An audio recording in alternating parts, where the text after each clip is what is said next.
Semoga kamu semua baik-baik saja di sana ya. Tema kali ini adalah apa sih pesan semesta buat kamu ya di sana yang mungkin sedang galau, dimana galau ini bisa disebabkan oleh beberapa hal gitu ya. Bisa galau karena persoalan asmara, pekerjaan, bisnis, usaha, semuanya ya. Dimana kondisi itu intinya membuat kamu dilanda galau, istilahnya begitu ya. Nah, di sini sudah saya tebarkan kartunya. Kalau dari tebaran kartunya, penyebab utama ya perasaan galau yang melanda kamu di sana ya, yaitu adanya hukum ketertarikan. Setiap pikiranmu adalah investasi yang akan menghasilkan, baik ataupun buruk. Karena itu, tanamlah dengan bijak. Anda bisa memilih pikiranmu dan menyelaraskannya dengan cinta, damai, dan harmoni. Ingatlah bahwa memahami hukum ketertarikan bisa membantu Anda mengatasi situasi yang Anda tanyakan. Keluhan dan kecemasan hanya akan menarik hal-hal dengan vibrasi rendah yang sama.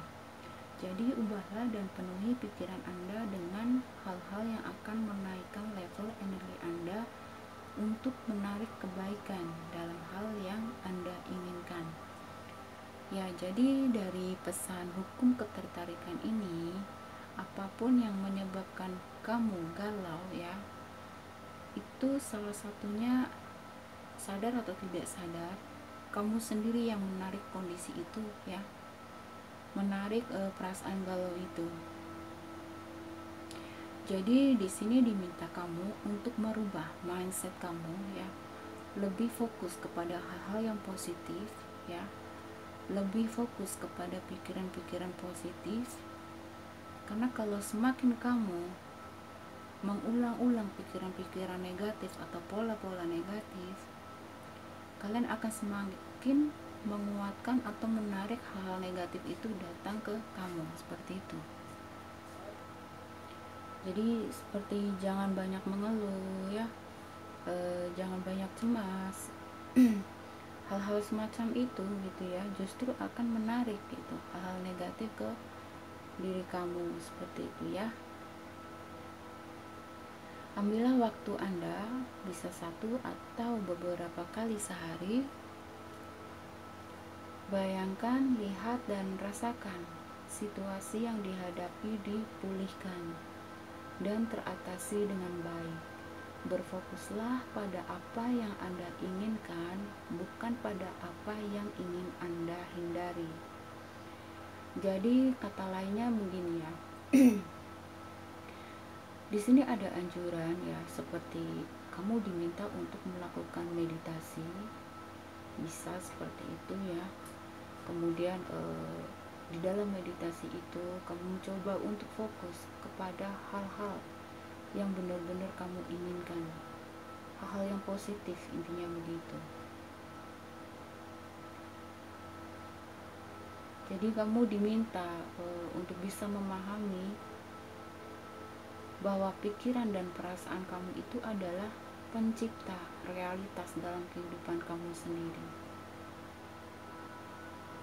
Jadi kamu harus lebih fokus kepada hal-hal yang kamu inginkan, bukan sebaliknya. Pikirkan hal-hal yang baik saja ya, supaya bisa menarik kebaikan dan keberhasilan dalam kehidupan kamu.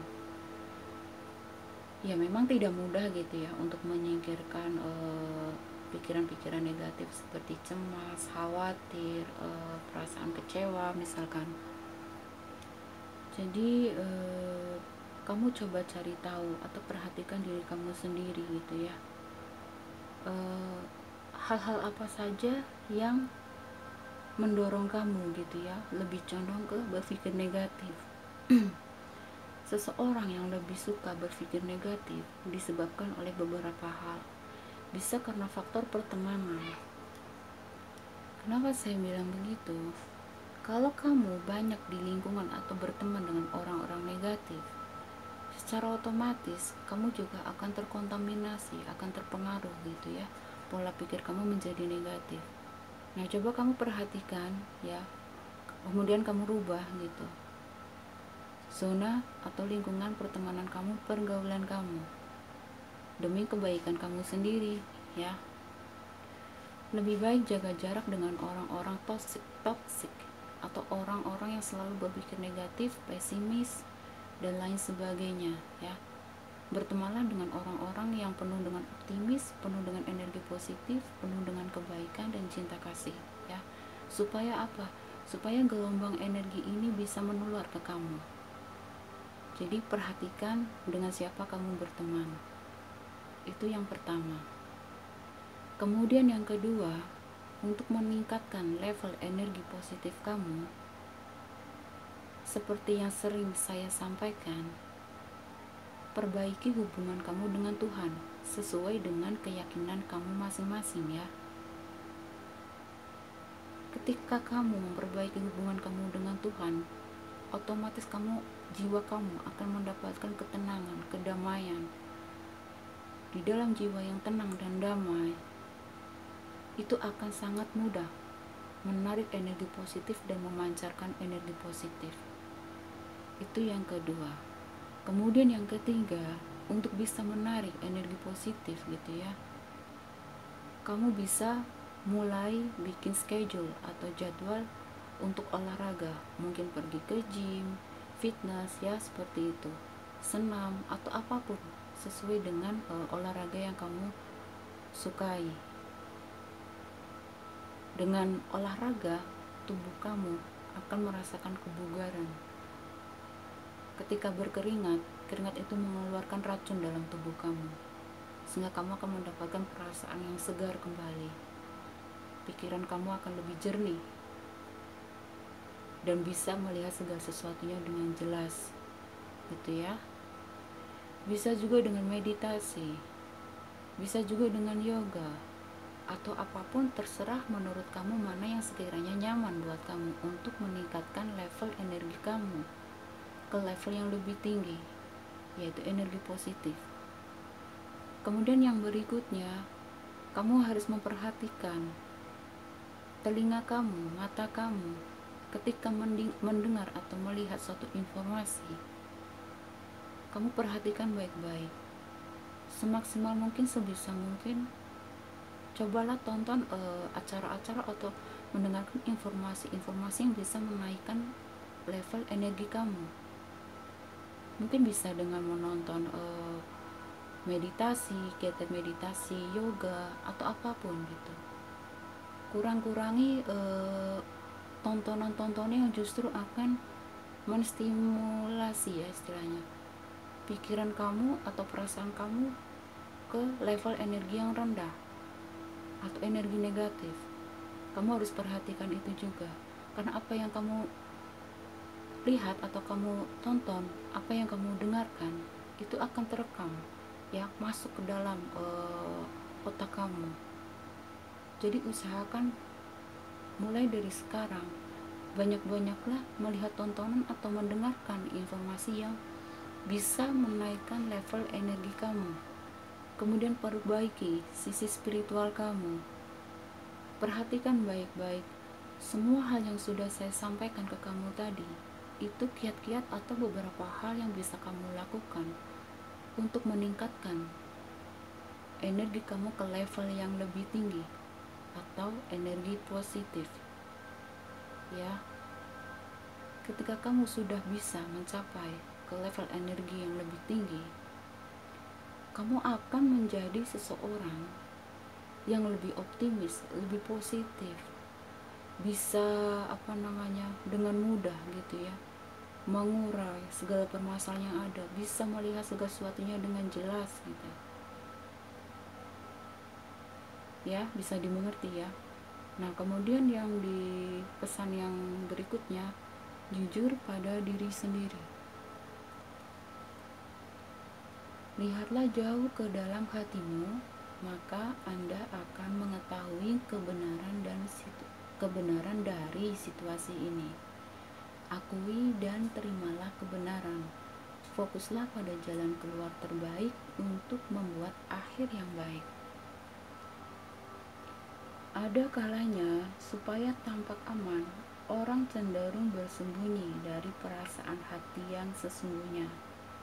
Anda mungkin pernah takut bahwa jika Anda mengakui bagaimana yang sesungguhnya Anda rasakan, Anda akan kewalahan dengan perasaan yang muncul tersebut dan dihadapkan dengan membuat beberapa perubahan yang diperlukan sementara Anda merasa tidak siap untuk itu. Sangatlah sehat untuk menghadapi situasi yang terjadi ini dengan kejujuran diri.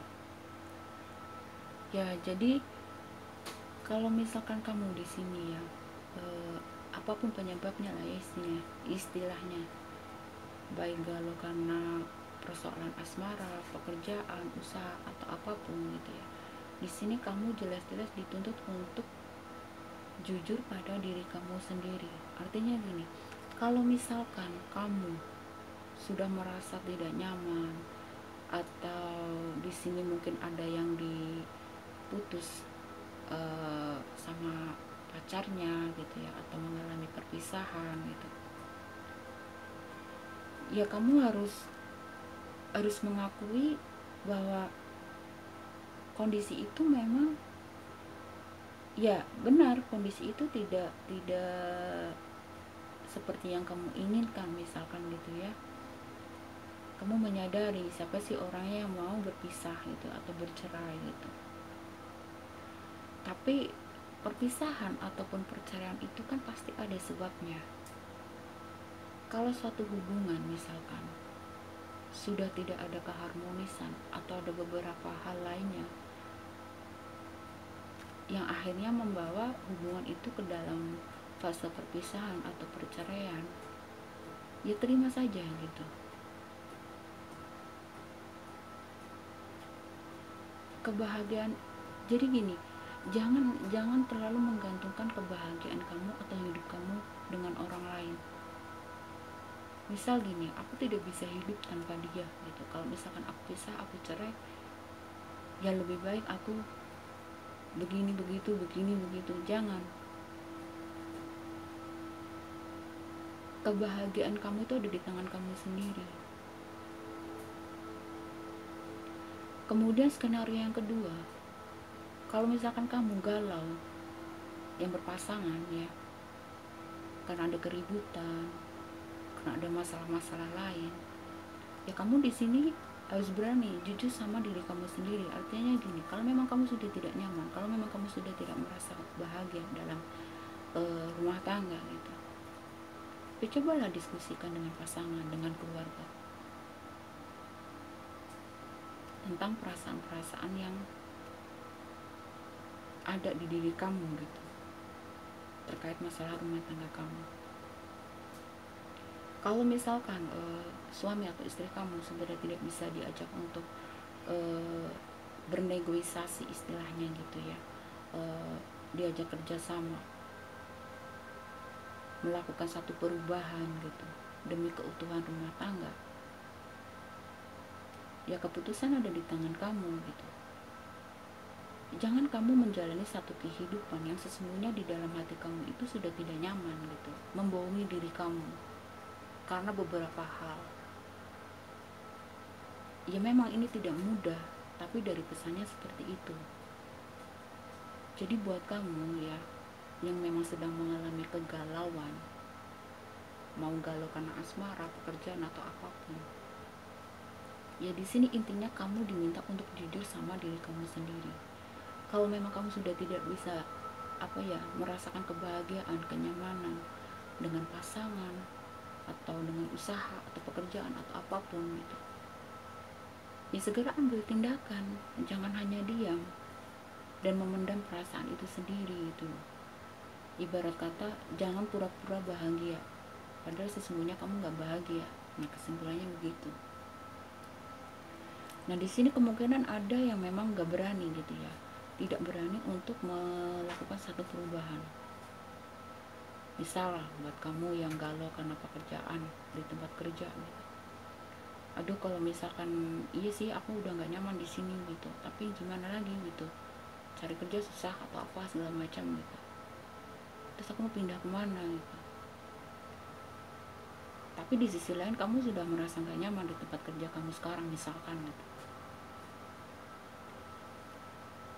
Ya, apakah kamu mau tetap bertahan gitu dengan kondisi ketidaknyamanan kamu? Apakah mungkin hasil kinerja kamu akan maksimal dengan kondisi perasaan seperti itu? Ya terserah kamu ya, saya hanya menyampaikan pesan dari kartu di sini.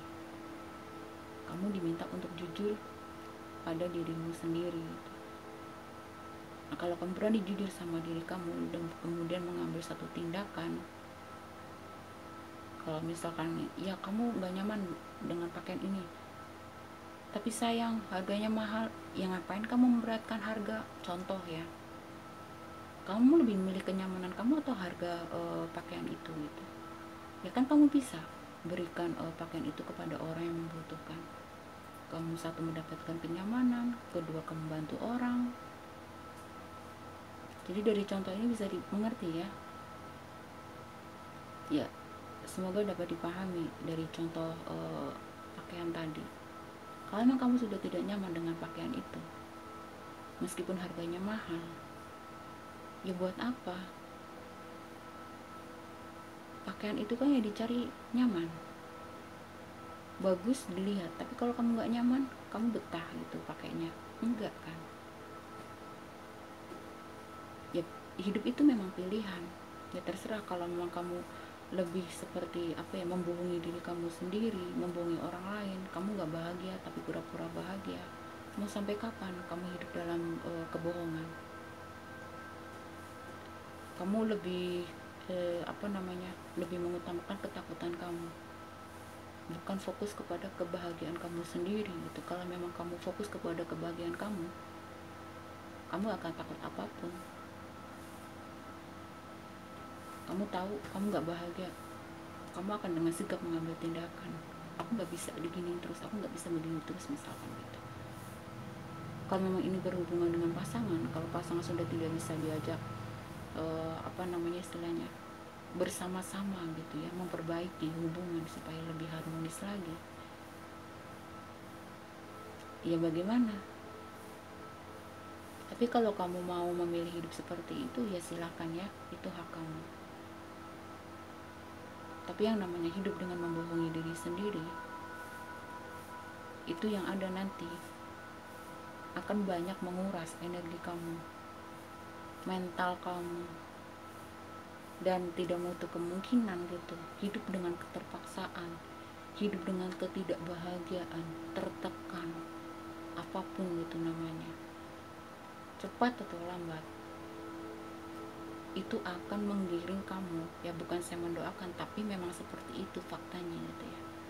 Orang yang selalu tertekan, merasa tertekan, kemudian hidup dalam kebohongan, membohongi diri sendiri, seperti dia tahu dia gak nyaman tapi dipaksa-paksa nyaman. Gimana sih perasaan yang dipaksa gitu? Itu nanti akan menimbulkan macam-macam penyakit loh ke diri kamu. Hati-hati aja.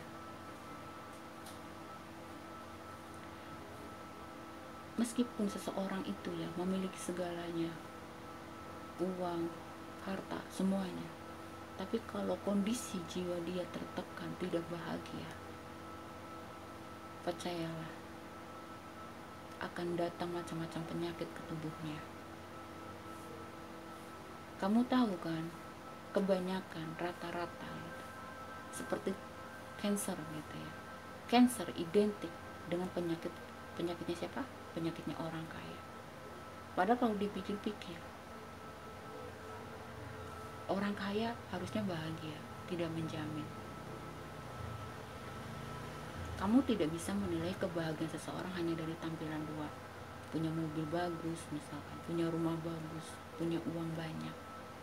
Sama sekali tampilan itu tidak menjamin kebahagiaan, kedamaian, ketenangan jiwa orang itu. Sama sekali tidak. Kalau kamu mau mencari riset, orang-orang yang lebih banyak mengalami stres, tekanan batin, depresi, justru banyak orang-orang yang bisa dikatakan dari kalangan menengah ke atas. Ya, dapat dimengerti di sini ya. Jadi jangan disepelekan hal-hal yang berkaitan dengan jiwa atau perasaan. Pura-pura bahagia padahal tidak, pura-pura nyaman dalam satu kondisi padahal tidak.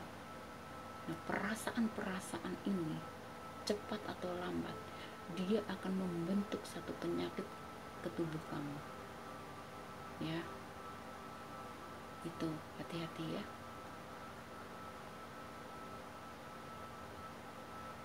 Nah, kalau misalkan kamu memang tidak punya pilihan lain gitu, seperti mau ini masalah rumah tangga, pekerjaan, usaha atau apapun gitu, ya perubahan yang harus kamu lakukan di dalam diri kamu, ya kamu harus tuntut diri kamu untuk bisa belajar ikhlas. Ya, supaya apa? Menetralisir energi negatif tadi gitu. Kamu harus, kalau memang kamu memutuskan untuk tetap stay dengan kondisi seperti itu gitu ya, ketidaknyamanan, ketidakbahagiaan, tidak masalah. Tapi di sini untuk menetralisir energi negatif tadi, perasaan tidak nyaman segala macam, kamu harus bisa menetralkan dengan apa? Dengan ikhlas. Benar-benar ikhlas, lahir dan batin kamu menerima kondisi yang ada. Dan itu tidak mudah.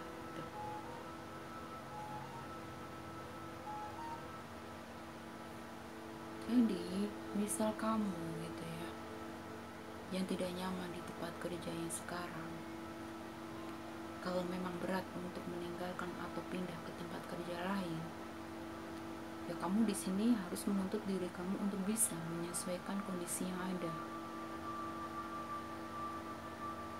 Dan coba ungkapkan kepada teman kamu misalkan, atau kepada atasan kamu, apa yang menyebabkan kamu tidak suka atau tidak nyaman di tempat kerja itu. Beranikan saja, ungkapkan saja. Supaya apa? Supaya kinerja kamu juga bisa maksimal dan kamu jadi bisa enjoy, bisa happy di situ. Jangan dipendam sendiri. Kemudian kalau ketidaknyamanan ini terkait masalah rumah tangga, beranikan diri untuk mengungkapkan kepada pasangan, kemudian bersama-sama mencari solusinya yang terbaik buat kamu berdua gitu. Kalau misalkan ini ketidaknyamanan karena persoalan keluarga atau apapun yang lainnya, ungkapkan saja sama yang bersangkutan. Diskusikan dengan baik-baik. Ya.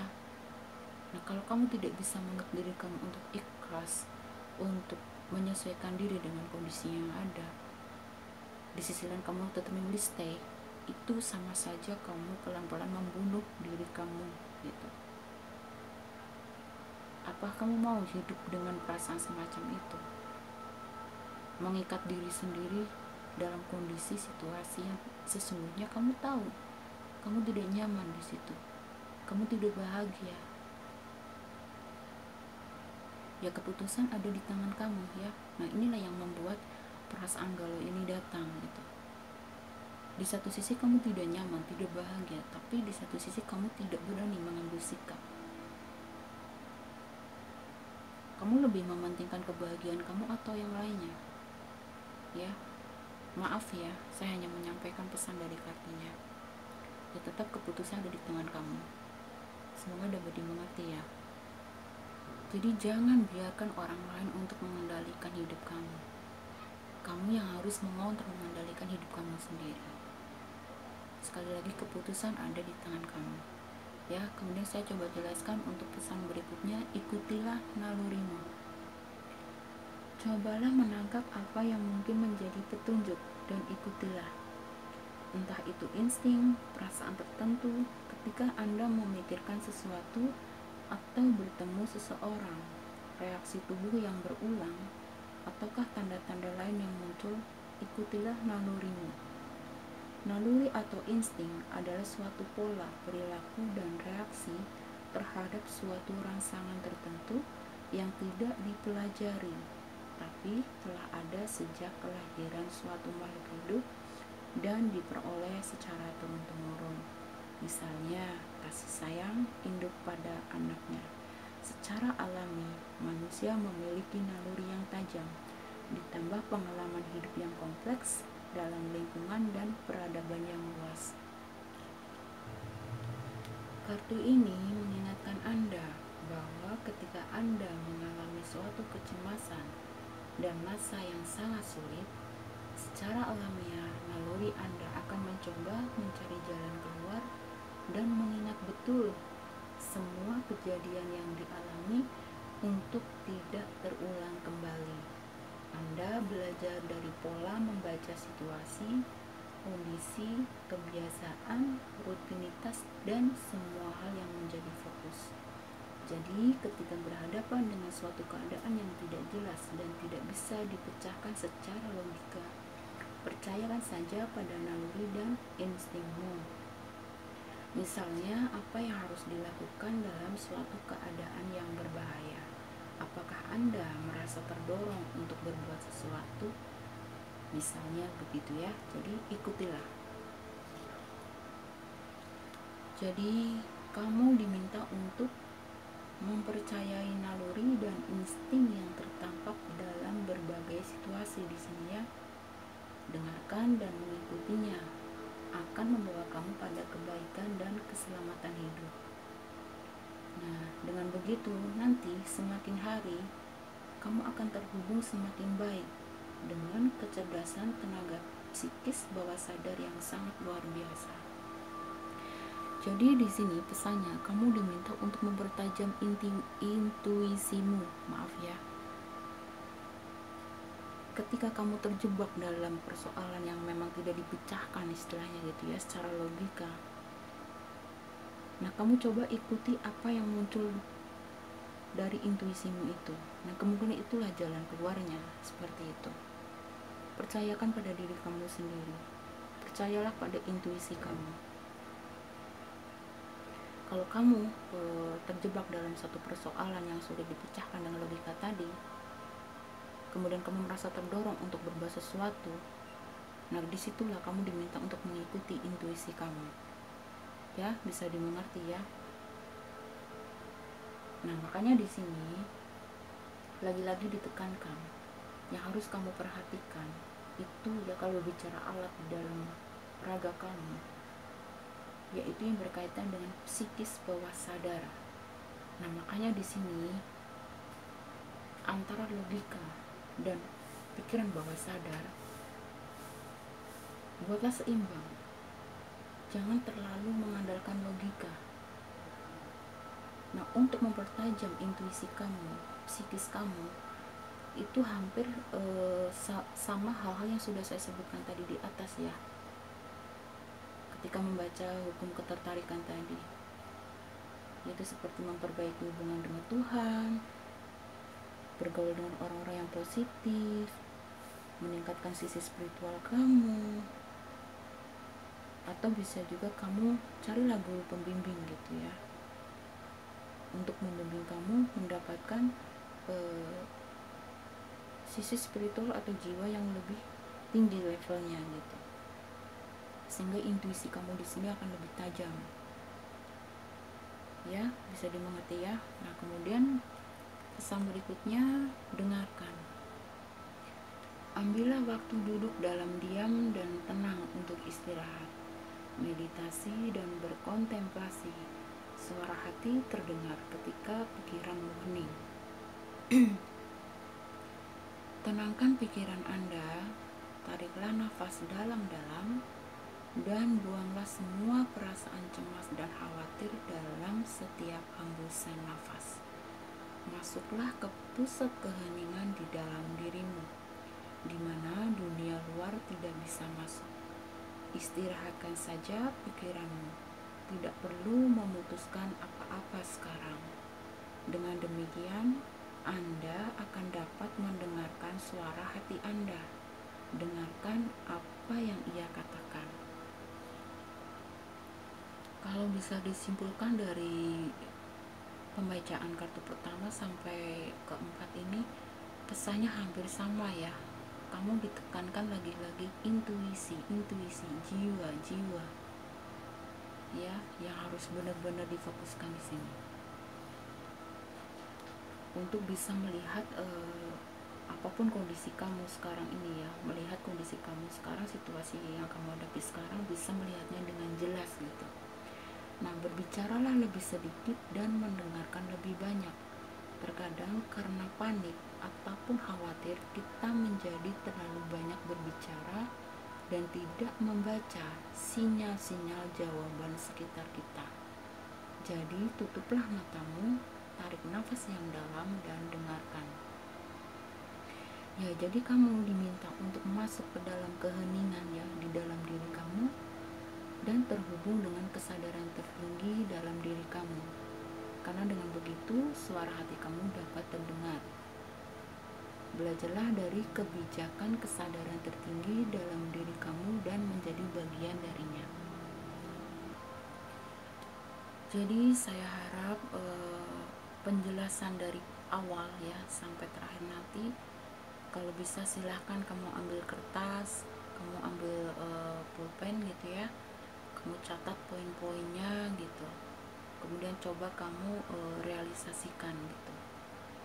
Karena di sini energi yang ketarik gitu, yang masuk itu berulang-ulang ya, dari kartu pertama sampai kartu keempat. Di sini kamu benar-benar diminta difokuskan untuk apa ya istilahnya, mempertajam intuisi kamu, sisi spiritual kamu gitu, rohani kamu. Karena kamu terjebak dalam kondisi yang tidak menutup kemungkinan, memang sudah tidak bisa dipecahkan gitu secara logika. Nah, hanya dengan intuisi, dengan spiritual, dengan apa ya, kondisi jiwa yang sehat, rohani yang bagus, di sini baru kamu bisa mampu melihat segala sesuatunya dengan jelas. Ya, jadi di sini pesannya untuk segala aspek ya, mau aspek asmara, pekerjaan, usaha, ataupun yang lainnya.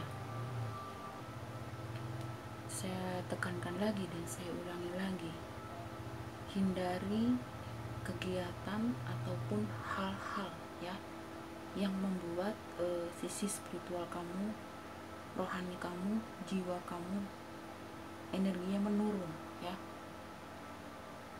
Lakukan hal-hal yang bisa menaikkan level energi kamu, sisi spiritual kamu menjadi lebih baik. Itu ya intinya, jangan lupa. Kemudian di pesan keberlimpahan yang terakhir, semesta berkelimpahan dan bersiaplah menjadi bagian darinya. Layakkan diri untuk menerima dengan ikhlas hati, selalu bersyukur, yakin bahwa diri ini pantas mendapat yang terbaik, serta mengikuti intuisi dan impianmu. Untuk menyembuhkan situasi keuangan Anda, bebaskan hati Anda dari kekhawatiran tentang uang. Alam semesta mencurahkan kelimpahan kepada Anda. Terbukalah untuk menerima. Seluruh kebutuhan material Anda disediakan. Anda hanya perlu mengikuti intuisi Anda, lagi-lagi intuisi ya, dan mewujudkan impian Anda menjadi kenyataan. Tidak ada yang perlu dikhawatirkan.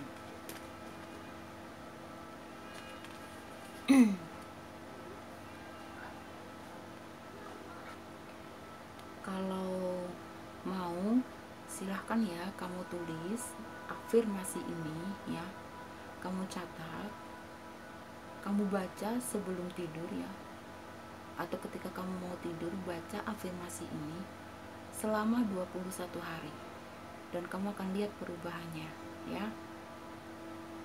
Silahkan siapkan kertas sama pulpen ya.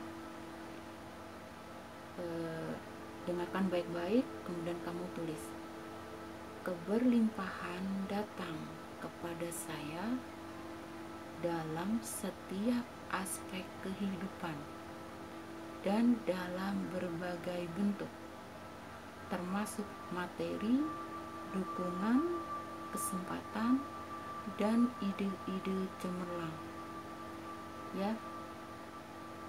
Coba kamu baca ya, sekali lagi kamu baca afirmasi ini ketika menjelang tidur selama 21 hari.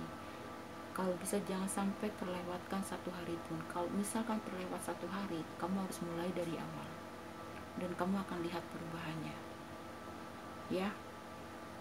Jadi semua pesan di sini kartu ya, 5 kartu ini dari tebaran ini semuanya sama. Kamu diminta untuk mengasah, mempertajam intuisi, rohani, jiwa, spiritual ya. Kamu mungkin bisa dengan melalui terapi, dengan bukan terapi ya, maksudnya belajar ya, mencari guru pembimbing, guru spiritual, kemudian memperbaiki hubungan kamu dengan Tuhan sesuai dengan kepercayaan dan keyakinan kamu masing-masing ya. Nah, karena di sini semua kartu pesannya benar-benar lagi-lagi intuisi. Setiap kartu ada intuisi. Ya mungkin di sini kamu selama ini terlalu mengutamakan logika gitu. Sedangkan permasalahan itu tidak semuanya itu bisa dipecahkan dengan logika. Nah, disitulah kamu sering terjadi istilahnya ya, seperti terjebak gitu, seperti tidak ada jalan keluar. Nah, kondisi seperti itu hanya intuisi, spiritual, jiwa yang sehat, rohani yang bagus yang bisa melihat jalan keluarnya dengan jelas, sejelas-jelasnya. Jadi perhatikan, kalau bisa tulis ya pesan dari kartu pertama, poin-poin pentingnya apa saja, kemudian lakukan afirmasi yang sudah saya berikan tadi. Lakukan selama 21 hari dengan sungguh-sungguh dan kamu akan lihat hasilnya ya. Karena di sini inti permasalahannya itu adalah hukum ketertarikan, mindset yang selalu berpola negatif. Nah, ini semua pesan memberikan kamu petunjuk bagaimana untuk menyingkirkan pola-pola negatif yang berulang-ulang ini ya. Ya, salah satunya harus dibenahi itu adalah sisi spiritual kamu, intuisi kamu, jiwa kamu, rohani kamu ya. Semoga bisa dimengerti, semoga bermanfaat. Jika ada kekurangan saya mohon maaf ya. Salam damai, terima kasih. Semoga kamu selalu diberkati semesta, selalu diberi kekuatan, tetap semangat apapun masalah kamu di sana ya. Tuhan tidak akan memberikan permasalahan, cobaan, ujian, apapun namanya, itu melebihi kapasitas kamu. Itu tidak mungkin. Tuhan tidak sekejam itu. Tetap berpikir positif, bergaulah dengan orang positif ya. Bergaulah dengan orang yang baik. Hindari lingkungan atau apapun yang bisa membuat level energi kamu menurun. Sayangilah diri kamu, cintai diri kamu. Perhatikan dengan siapa kamu berteman ya. Perhatikan lingkungan kamu berada. Lakukan perubahan ini pelan-pelan ya. Niatkan lalu ambil tindakan ya. Udah ya, dah. Semoga bermanfaat.